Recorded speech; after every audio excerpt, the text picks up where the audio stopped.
Hello and welcome to another episode of the Infinite Financial Freedom Podcast. I'm Josh Metal, and we are excited to have perennial podcast all-star Jake Breen back with us today. Stoked to have you, my friend. Welcome to the show. Hey, thanks, man. Happy to be here. We're always thinking outside the box, so I love our Uh, discussions. we had to think way outside the box for this one, Jake. Yeah, that's a good way to kick this off. Let's set this thing up. Those of you who don't know Jake, by the way, Jake is a local real estate broker here in Salt Lake City. He is a brokerage owner. He has his MBA. He's a real estate investor. He's been in the game at pretty much every level for a long time, as you can tell by our salt and pepper hair nowadays. And what I like about Jake is that he not only understands it, from a numbers side, from an intellectual side, but he actually has skin in the game. Like, he and I have virtually all of our net worth in our real estate investments. So, there's no better way than to mess up and make mistakes with your own money. And we've done plenty of that. And we want to help you avoid that. So this episode, I invited Jake to come on and talk because, Jake, we work hard, man. We're analyzing a property probably at least every month, sometimes every week. We're analyzing property. A lot of our investments over the last 5 years together have moved towards commercial buildings, retail centers, apartment buildings, office buildings, medical office space.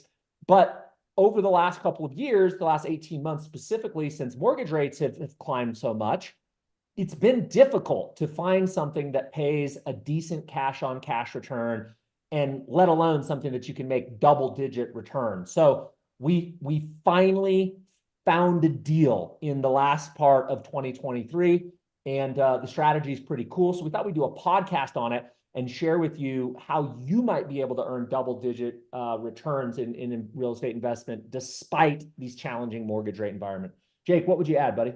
Yeah, and I would say to our listeners, when Josh says we analyze a deal once a week or once a month, when we do our own due diligence and we're putting our own money or say blood, sweat, and tears as well into some of these larger size transactions, an analysis is not looking at the online profile of the property. It's typically, 2 to 4 hours of Yeah. us extracting the financial information and putting into our Good own call. curated spreadsheets, or in fact, we create a really cool, very in-depth online calculator. We're going to share that with you today.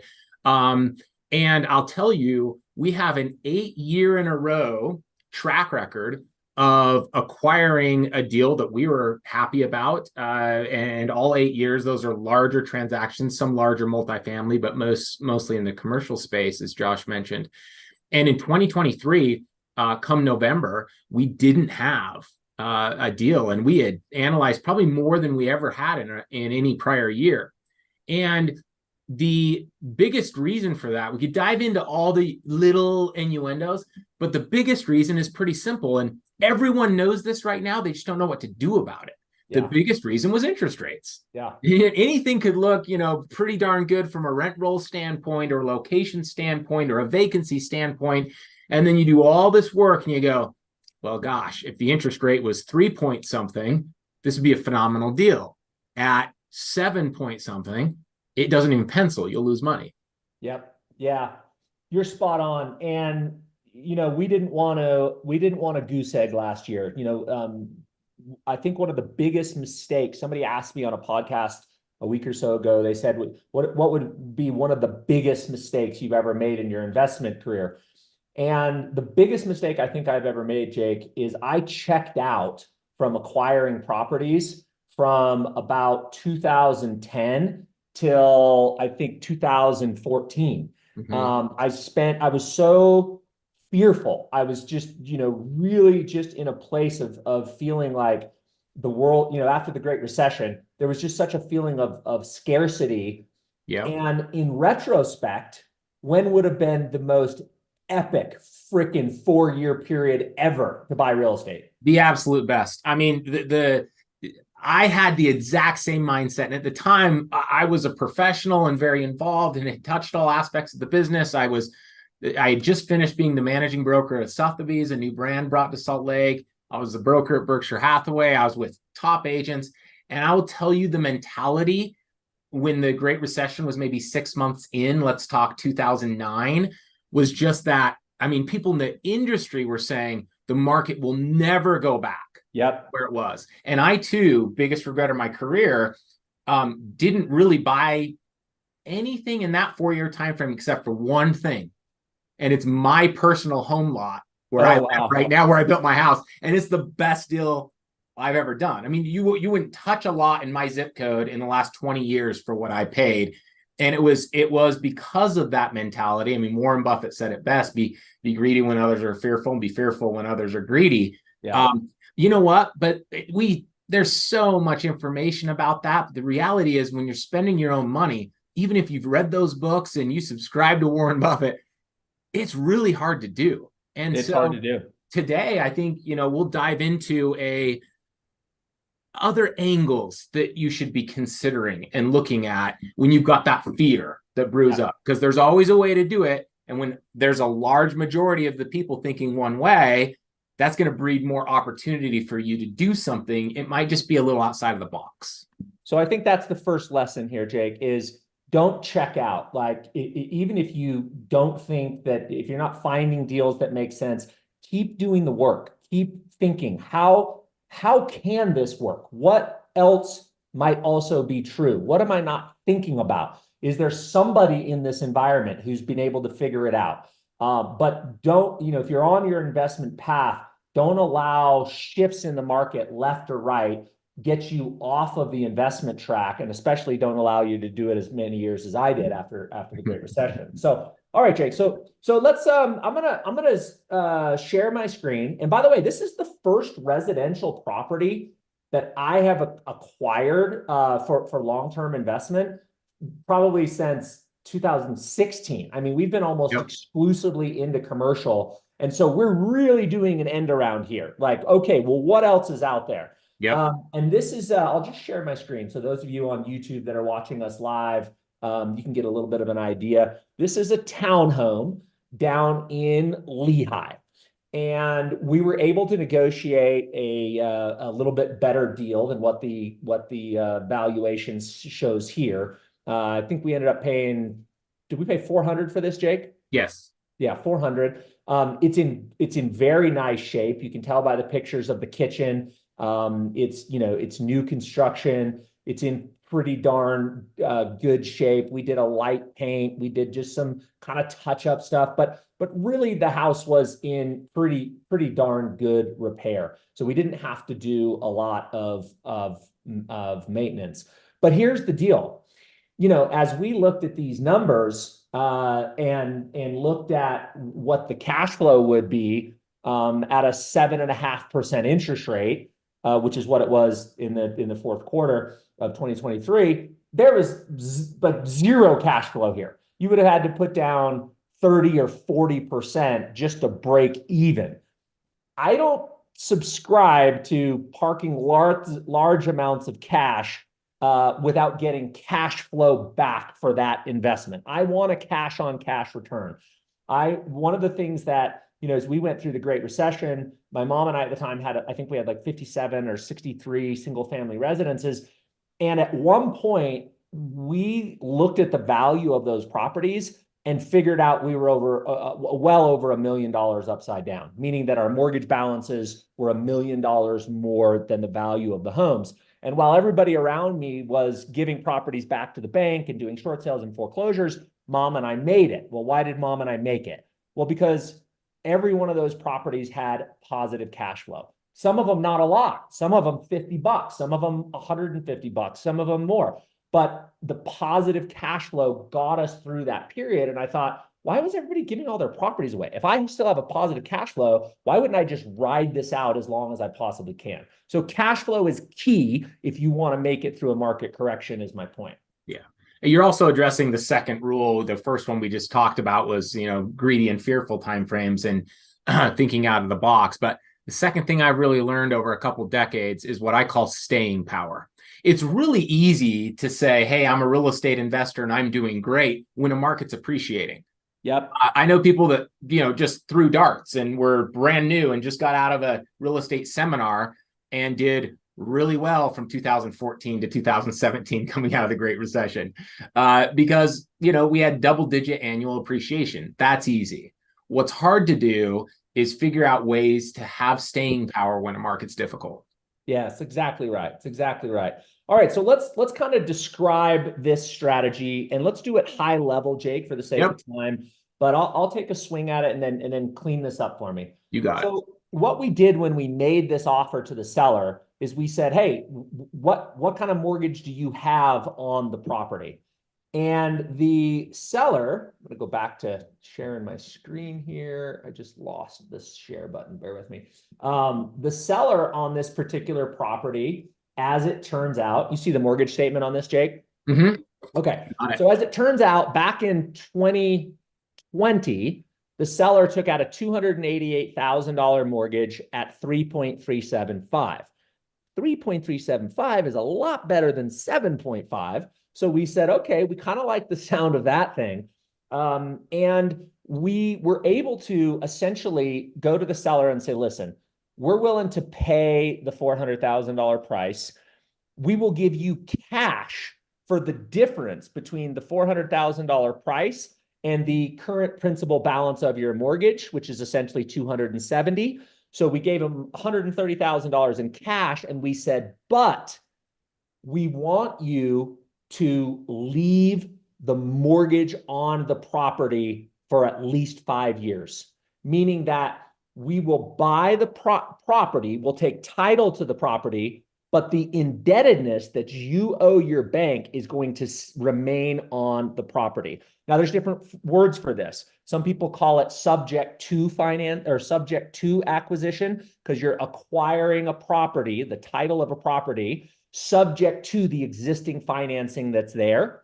Other people call it an all-inclusive trust deed, because basically how it works with the title company is the title company transfers the ownership, which is the title of the property that's recorded at the county recorders, over to our name. And then we owe the seller a mortgage that is equal to the amount that the seller owes to their mortgage company. So they call it an all-inclusive trust deed because the ownership structure is wrapped around the underlying mortgage. So when we go to sell this property, or when we go to refinance this property, the title company will look it up and say, yep, you guys are the owners. We see that. You owe a mortgage to the seller, and the seller owes a mortgage to Wells Fargo or whoever that bank is. And when we go to do something with the property, sell it or refinance it, we'll pay off the seller. The seller turns around and pays off the bank. And the reality is the title company takes care of all that. So the money never really gets to the seller. It's just transferred into the title company. Jake, why don't you clean that up for me a little bit, and then we'll kind of get into the real advantage of this subject to financing, because it's more than just a lower mortgage rate. Yep. So in history, there's a term that gets confused with the terms Josh went through, and it's called an assignment. And throughout history of real estate, it was quite common to say, what does this owner of the property, what's their mortgage terms? And will the bank that holds the mortgage, let's stick with Wells Fargo since Josh mentioned that, will Wells Fargo assign that mortgage from the current property owner to us? Okay. And so I still hear people saying, well, I'm looking for an assignment. I'm looking for an assignment. To be short and swift here, you can still find that in some commercial financing, but that's virtually not an option on any residential financing. Okay. And what we just went through is a way to accomplish the exact same thing, but it's not an assumption. You are not assuming the owner's mortgage, and you are not relinquishing them from the right or the indebtedness of that mortgage they have with Wells Fargo. Okay. Exactly. So therein comes the term, wrap or all-inclusive trust deed. Yeah. I would say that's the first thing. The second thing I just want to say really briefly is that most new investors will take, say, a townhome community like this in a softer market, and they'll go, okay, there's 400 townhomes here, and there's 6 available for sale, and they're all, 400 to 415,000, and none of them cash flow. And their analysis stops right there. Yep. And we, in this type of transaction, were able to still pay the seller kind of the going rate. We didn't get some steal on purchase price. We got an But we okay deal, but not a great deal. Yes, a very fair market deal. So, when we're deal junkies, you'd think, well, I'm only going to buy a deal if it's a really good deal. True, that's still a fact. But there's other factors to the deal besides purchase price that matter. So that's where we had to dive a little deeper with a seller and go, all right, we might be able to pay you market or what you're asking, but what does your mortgage look like? Yep. And Jake, two more clarification points. Those were great. Thank you for that. The way the payment works, because people, if I'm the seller, I'm nervous that, oh my gosh, are you actually going to make this payment? So here's how it works. You hire a company called, we hired a company called Escrow Specialists. And Escrow Specialists, we set up an account with them where every month we pay Escrow Specialists. Then Escrow Specialist turns around and pays the seller's mortgage company and then confirms to the seller, hey, payment received, payment made. And the seller can actually log into a portal with Escrow Specialists, see that the payments are made every year or every month. And if they're late, the seller is notified. So that is important because if you're going to do one of these deals, you don't want to send a payment to the seller who's already got all their equity out of the property. And if they quit making the mortgage payment, they could essentially, steal that money. So you don't want to pay the seller. And the seller really wants to know there's some third party making sure these payments are actually getting made. So that's one important piece to understand. Jake, were you going to jump in and say anything else there? Yeah. On that note, you might assume, as we've gotten this far in this presentation, that you are looking for a desperate seller or you're looking for, let's say, a not astute seller that you can maybe pressure them to do this. I will tell you that this seller was not desperate. He's well-to-do and he's an attorney. So he definitely, he probably read the documents, more than I did, to be fair. So he knew what he was getting into, and he was extremely, crossing T's and dotting I's on how is this going to work. And so we were able to give him a comfort level with what Josh just walked through that, hey, we're not going to miss a payment. You're not going to miss a payment. A middleman will take care of that. Great point. Great point, Jake. And last but not least, the question that comes up on this is, well, wait a minute. Isn't there a clause that says that the seller can't sell the property without paying off the mortgage? No. People misunderstand this clause in their mortgage agreement. It's called the due on sales clause. And if you read the clause, the mortgage company cannot preclude you, or the mortgage lender cannot preclude you from transferring title of your property. What it says is, if you transfer title without paying us off, we reserve the right to call your mortgage note due. But if you understand how mortgages work, these mortgages, this $288,000 initial mortgage is bundled with a tranche of 10, 50, $100 million in mortgages. And it's sold to some pension fund. It's owned by the California State Retirement Fund, or it's owned by the Stanford Endowment Fund. Do you think that CalPERS or Stanford gives a rat's ass about who's making the mortgage payment? They don't care. Yep. What do they care? That the mortgage is paid on time, that the property is kept in decent repair, and that there's a valid evidence of insurance that shows that if the property burns down, there's enough insurance to pay off the mortgage amount. So Josh and I have mentored with somebody who has written a book on this process and done over 1,000 transactions, and said that in her entire career and over 1,000 done, there's only 2 times. Well, one was a separate situation, but that was called into question, and that a mortgage had to be paid off. And she's done over 1,000 transactions, but she also wrote a book 20 years ago. She just rewrote the book. In fact, Jake, do you mind Googling the book and drop it in the chat? So we'll put that in the show notes. Her name is Wendy. Wendy Dalton. I think it's Patton, but I'm not 100% sure. I'll find it. We'll find it for you. But she said, look, I've been teaching seminars on this topic and writing books for 20 years. And I've done 1,000 of them myself. And I think the number was 1 or 2 that ever got called due. So if it did get called due, you would have to refinance the indebtedness, or you need to sell the property and pay off the mortgage. Usually they're going to give you 90 days or something like this. But it was funny in her presentation she was doing that Jake and I were at, people kept asking her, but aren't you worried about, you've got it? And she's just like, look, stop asking me this question. She's like, it is so low risk. We're just wasting our time talking about this anymore. There's a lot of other stuff that you need to know, but stop asking me that question. It's a non-issue. You're more likely to get run over walking to your rental property or hit in a car accident than you are having a note due. Like, stop it. Yeah.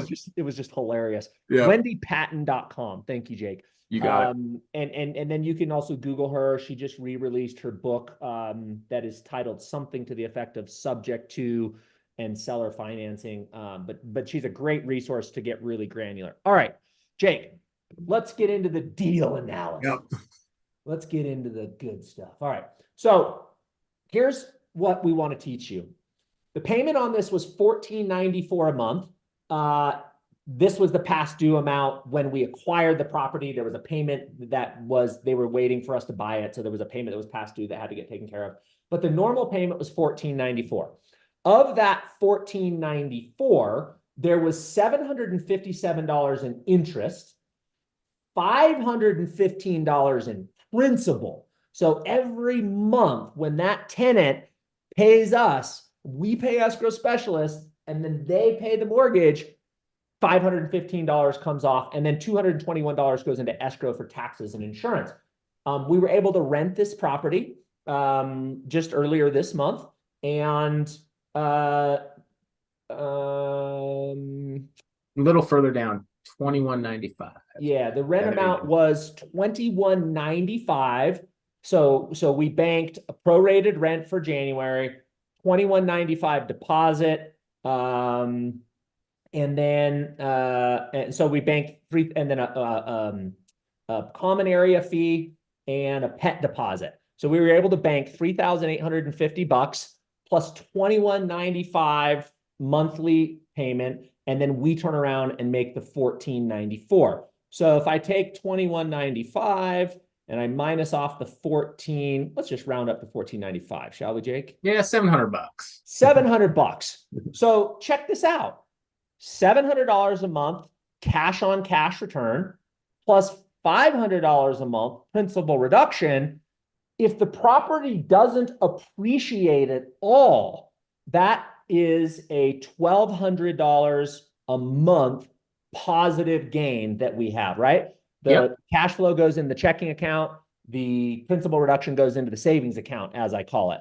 So if we take $1,200 a month, we times that by 12 months, that's $14,400 per year in forward gain or momentum there. If we divide that by the 130,000 that we put down, that gives us right there a return that is double digit. That's an 11.07% return. And then of course, we would have some appreciation over time as well. So Jake, let's jump into, I'm going to pause here for a minute. I want to show the amortization calculator and teach people how powerful low interest rates are to amortization of your loan. But is there anything you want to jump in and share before I get here? All I want to say is that for anyone listening or watching, Josh is truly an expert at what he's about to tell you.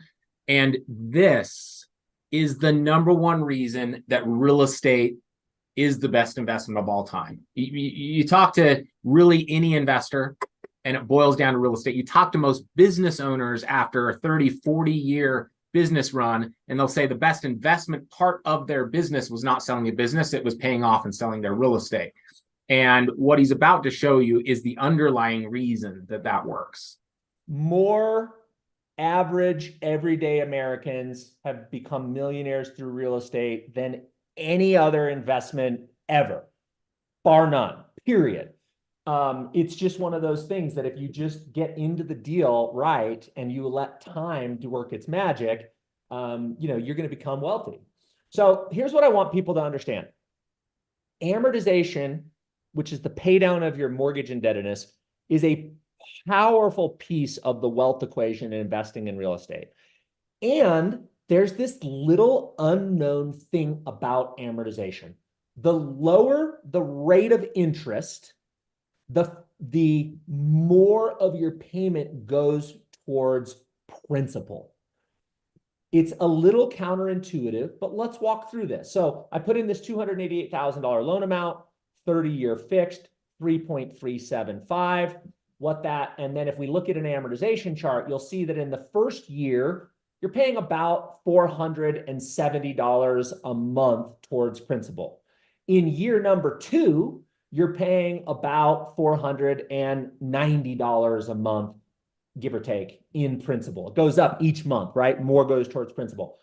In year 3, we have about $500 a month going towards principal. And then in year 4, you have as much as $520 a month going towards principal. In fact, if you look at the amortization chart, we're right here in that amortization chart. We're this many years in, because this mortgage that we took over or acquired the property subject to this financing, that loan was taken out in 2020. So we're now in the 4th year of the amortization. And the month that mortgage statement was created, there was $515 that was going towards principal. Side note, guys, that's another reason wraps can really work is I think most people would not even think about, or if they got the mortgage statement and looked at the payment, they'd say, okay, what's the person's interest rate? But what's also a factor is how many years are they into that mortgage? Because then you're going to have greater principal reduction. Correct. So if I took out if I took over this mortgage and that person would have taken the loan out in, let's just say they closed on January 1st, 2024 at a 3.375 rate, I'd only be paying $460 each month towards principal. So I get the rent from the tenant, I pay the mortgage, the balance of the mortgage would have went only down $463. But if I buy a mortgage that's 3 years in, I'm paying over $500 a month towards principal. So the longer that mortgage, the longer time horizon in the past that mortgage was taken out, the better. So in other words, I might buy one of these deals where somebody's 15 years into a mortgage and they have a 6 or 7% rate.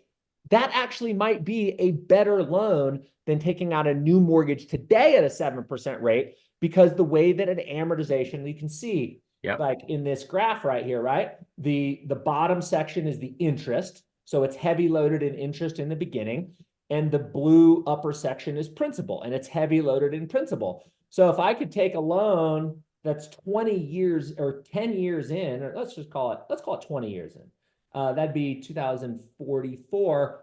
You can see at this point, there's $900 a month going towards principal and only $363 going towards interest. I'd take that mortgage over all day. All right, Jake. So again, I will show you the other reason why buying these properties subject to the mortgage is so powerful.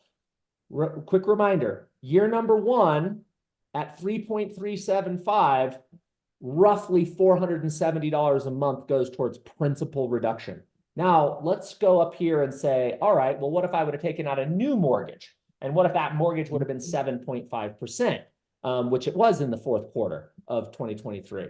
Well, now I'm only paying $220 a month towards principal. Not only is the payment higher, y'all, yep, because of the interest rate, but less than half. That's exactly right. The payment's $2,013 a month, but of the 2,000, and that's just principal and interest. And of the 2013, you only have $220 going towards principal. Conversely, at 3.375, the payment, principal, and interest is $1,272. But of the $1,272, $470 goes towards principal. Now, you might be thinking, So what? It's only 250 bucks. 250 bucks a month times 12 is $3,000 a year. If you hold this property for 10 years, that's 30,000 more in amortization, cash in your pocket when you go to sell this property that you yield from taking an assumable loan versus getting a new loan. Plus, you had cash flow the whole time. I mean, it's not even a deal. There's no way that this deal makes sense from an investment standpoint without the assumable finance. So, Jake, let's pause there for a minute and see what other comments you want to add here. I would say at this point, if I was listening to this, I would say, okay, awesome. That makes sense. How do I find these deals? Who am I looking for? Why would somebody do this? You know, I would say every active for sale property that's sitting on the market in your marketplace that's been on the market for over 30 days and they haven't reduced price is an opportunity. And nobody, in my experience, there's no agent or consumer that's approaching those sellers going, all right, your price seems relatively fair, but it's still not selling. And right there, most agents just go, so we need to lower price or I'm going to give you a lower offer. And instead, if you approach with the message, we might be able to come in around that price, but let's talk about your mortgage. And if you can get people to open up, it's highly likely, you have an extremely high chance that they have a rate at somewhere between the high twos and 4.25%, because everybody and their dog in the last decade refinanced or purchased and got that low rate. That is the primary reason that inventory is so low. Yep. And we really haven't seen this kind of environment ever before in the history of the United States. Sure, we have had interest rates go up and go down. Sure, we've had periods of low inventory, but we haven't had an extended over a decade long period where virtually everyone on their principal residence has that low rate. Yep. And the reason they don't want to sell is not because the job market's bad, not because they can't afford to upgrade. It's because they don't want to exchange their current interest rate for what the new rate's going to be. That's right. So those that are willing to sell in a low inventory market typically have a reason, job transfer, something like that. So this is a whole nother arena to explore that nobody's exploring. And Jake, here's a couple of interesting statistics. 1/3, it's estimated based on title data, that 1/3 of all residential real estate properties in the United States are owned free and clear. Mm-hmm. Of the 2/3 of homes that are left, 80% of the 2/3 that are homes that are left that have mortgages on it, I should have said, 80% of those mortgages are 5% or less. And most of those that are over 5% were probably bought by an investor, not an owner occupant. Yep. The numbers have to be much higher as a percentage for owner occupants. So really, there's a tremendous amount of opportunity out there that somebody might sell. And I will tell you this, people are more connected to the price. You know, when you spend 10 years in your house and you changed the light bulbs and you painted the freaking cabinets with lacquer. Do you remember how hard that was? That sucked. You know, everybody has this opinion that their house is worth more than the neighbors because of all the things they've done to the house. And people get really emotionally connected to the price. No doubt. So what Jake and I are offering is perhaps instead of offering to negotiate the price, negotiate the terms.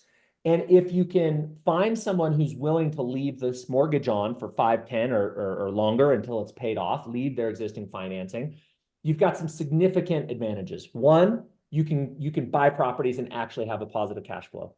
2, the lower mortgage interest rate means more payment that is going towards the principal. And 3, if they're multiple years into the amortization, that means that a lot of the interest is behind them and more of the payment is going towards principal. And I'll give you a 4th one. The 4th one is, it was incredibly hard to get mortgage financing when I had 63 single family homes. You don't have to go through the mortgage process. You don't have to worry about getting a bunch of mortgages reporting to your credit. It's a bit of a hedge against a worst case situation for an investor. Yep. Yeah. Yeah. That's an amazing point. We haven't even brought that up, but not having to go through the mortgage process is pretty Exactly. amazing. Exactly. And that's another negotiation tool that you have with a seller like this, which is, hey, we've got the cash. In the case of this townhome, it was his equity position was 130,000. We said, we've got 130. We can wire that to you tomorrow, as fast as you want it. If we can work out this type of deal, and you can do a transaction like this very quickly. Yes, exactly.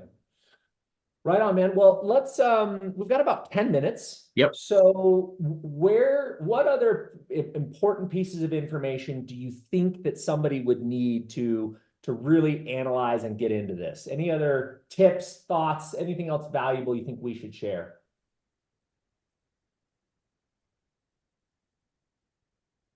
I would say, let's talk about roadblocks for a minute. I like that. If I were to, with my local MLS access and my expertise, if today I wanted to start, reaching out to people or just making offers that were wraps or subject tos like this, I could go down a lot of different avenues and rabbit holes of how to find a property. I could search for the zip code area I want, a price range I want, and just start making offers. That part's easy to do. The roadblock number one is you will have a hard time getting listing agents and or their clients just sending you back a copy of their mortgage statement. Okay. So I think to overcome that, the first thing you have to have is a basis of knowledge that we're discussing here. How might this benefit the seller? And, we've glossed over that, but to give you my quick highlights, number one, you can be more flexible on price. And that's not just you being a softie on overpaying for a property. That's saying that there are some other factors that in your long-term investment would make this better than getting a lower price in many instances. So, but that's the dangled carrot. That's the first dangled carrot you can say to a seller that's going, wait a minute, share you my mortgage statement. Why? How would this work? Well, I will likely be able to pay you a better price than anyone else is willing to pay. The second thing is what we just said, so I won't say much about it, but it's just speed and time and easiness of transaction. Okay. A lot of people are interested in that. A lot of people have seller fatigue once their property's been on 60, 90 days. And it's been a good decade since we've had properties on that long. And so that's a good opportunity. What I would look for specifically, if I was playing the time game, is properties that have been on, I'd say 60 days or greater where you want, that also have not had a price reduction. That means, typically I'd look for a price reduction, but that means the seller's kind of being a hard head and is pushing for that price. Okay. Then the last dangled carrot that you would have with people that really takes the most explanation is, again, we got to put our seller hats on to say this, but is to say, look, it hasn't sold in X amount of time frame. I want to be able to pay you better than anyone else on price, and we can make this a fast and smooth transaction. But seller, what is your reason for selling? Are you staying in the same market? Do you need to upgrade? What's going on here? Because if you can get those quick, simple answers, that empowers you to say, as was the case in this attorney that we acquired this townhome from, he wasn't trying to just sell this townhouse and upgrade to something else in our market. This was an investment for him. And his ex-wife was the tenant. Okay. And so he just wanted to pass the baton to someone else, not be in charge of the payment anymore. And he lives in Arizona and was trying to purchase a condo that he was leasing there, and kind of just wanted it all cleaned up. So it does make a big difference when you can resolve some of these problems for a seller. And trust me when I say, they're not talking to anyone else that comes in with these angles. Such a great point. We have self-interest biases. We think about everything from our self-interest, from our perspective. But what you're saying is take that hat off and pretend you're the seller. What problems is the seller experiencing? How Yep. can you structure or negotiate terms rather than price that solve the problems for the seller? And they go, wow, if you can take those three problems away from me, yeah, I'll do that. That makes sense. But you really have to think through this scenario from their perspective. There's Jake, one other tiny nuance, Josh, that I want you to address because you're far more the expert here than I. But if you get this far into a process with a seller and they share a mortgage statement with you, I'll almost guarantee that at around this point, they will say to you, wow, all this is sounding pretty good and would resolve my problems. But what about that existing mortgage that I'm not paying off? Does that stay on my credit? Does that affect my debt to income ratio on my next purchase? How's that going to work? great call. Yes. So first of all, a mortgage on your credit is, as long as it's paid as agreed, is going to help your credit score, not hurt your credit score. Because the longer you have an installment loan open and it's paid as agreed, it's telling the credit algorithm that you are consistent in your ability to repay the debt. So from a credit standpoint, as long as you're using that escrow specialist or another company like that that is handling the payments and making sure that they're made, it's positive, not a negative. From a debt to income ratio standpoint, once we can prove that the seller's mortgage payment is being made by somebody else and there's a track record there, you can offload that from the debt to income ratio perspective for them qualifying for a new property. So it should not inhibit them from going out and buying another home.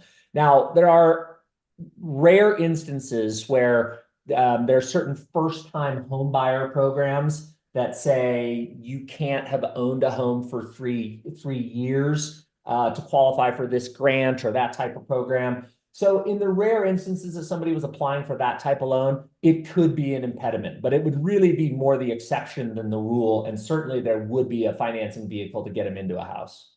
Yep. Great. So Jake, I thought we would maybe end on this, and then of course we'll share your contact information with everybody and anything else you want to share with them on how to get a hold of you. But I find that when markets get tough, sometimes investors can get a myopic or short-term investment outlook. They start looking days, weeks, months, a year ahead of them instead of taking a long-term perspective. And any of those of you that are watching along with us live or watching this video recording, I'm now sharing my screen. And what I'm showing you is the Case-Shiller housing index values. These are the values of residential real estate nationwide going all the way back to the 50s. And what you'll notice as we go through this deck, actually, I'm going to switch to a different slide deck because I have one that I think right before this goes back to the 40s. Yeah, here we go. Okay. So this goes back to 1942. And what you can see in every year next to it is the average rate. This is the mortgage rate at the time. And then the amount of appreciation or depreciation. Appreciation, residential home values went up. Depreciation, residential home values went down. And you can see that from 1942 to 1962, mortgage rates ranged from 3.75 to 5.25, and there wasn't a single year that home prices went down. In 1955, home prices were flat, but every year was positive besides that. From 1963 to 1983, mortgage rates went from 5.16% to 13.24%. And every year from 1963 to 1983, real estate had positive appreciation. From 1984 to 2004, mortgage rates went from 13.8 to 5.84. So the cycle kind of turned and rates went down. And the housing market was positive 18 out of 20 years. Only 1990, home values were down 1%. 1991, home values down 0.1%. Every other year, positive appreciation. And it's only the Great Recession, 2007, 8, 9, 10, and 11, It's just that 5-year span where we really saw negative appreciation, down 5%, down 12%, down 4%, down 4%, down 4%. But if you look at it from a decade perspective through the 2000s and the 2010s, if you were able to stay in your investment through that period of time, you still had positive appreciation for the decade. So if you look at 2000 to 2009, 66% cumulative appreciation despite bad years in 7, 8, and 9. And then the 2010s, 2 years of negative values or depreciation, down 4% in 2010, down 4% in 2011. But for the decade, 2010 to 2019, 45% positive appreciation. What's the point? The point is that over long periods of time, you're going to do very, very well with real estate appreciation. And if you can buy a property subject to a 3% mortgage rate or a 4% mortgage rate, you are going to pay down that mortgage quickly, have positive cash flow, and you're going to do extraordinarily well over long periods of time. Jake, I will turn it over to you to close this out, my friend, and share your contact information with everybody. Yeah, you got it. This is just a walkthrough in other angles and unique ways to look at investing in real estate. And, I'll wrap how we started. There's always opportunity, and there's even more opportunity. I know it's cliche, but there's more opportunity when others are fearful. What Josh was just walking through, I could quote you the numbers for my personal market, and we don't have time to do so. But in short, we were a shorter downturn, a little bit larger downturn, 34% in median price in a 4-year period. Everybody remembers that. What they're quick to forget that it was 2 years and 1 quarter after the end of the recession that prices were back to where they were at the peak all-time highs prior to the recession. So Wow. it's I said this early today, but that is called staying power. That's the term I use for that. And when you can think outside the box and you have staying power, so far in the history of tracking all things real estate, you'll do fine. And so we believe there's always opportunity, and we can help you find those unique opportunities. I just put my contact information in the chat. You can find me at Utah Cribs. Yes, I know we created it in the 90s. It's after MTV Cribs.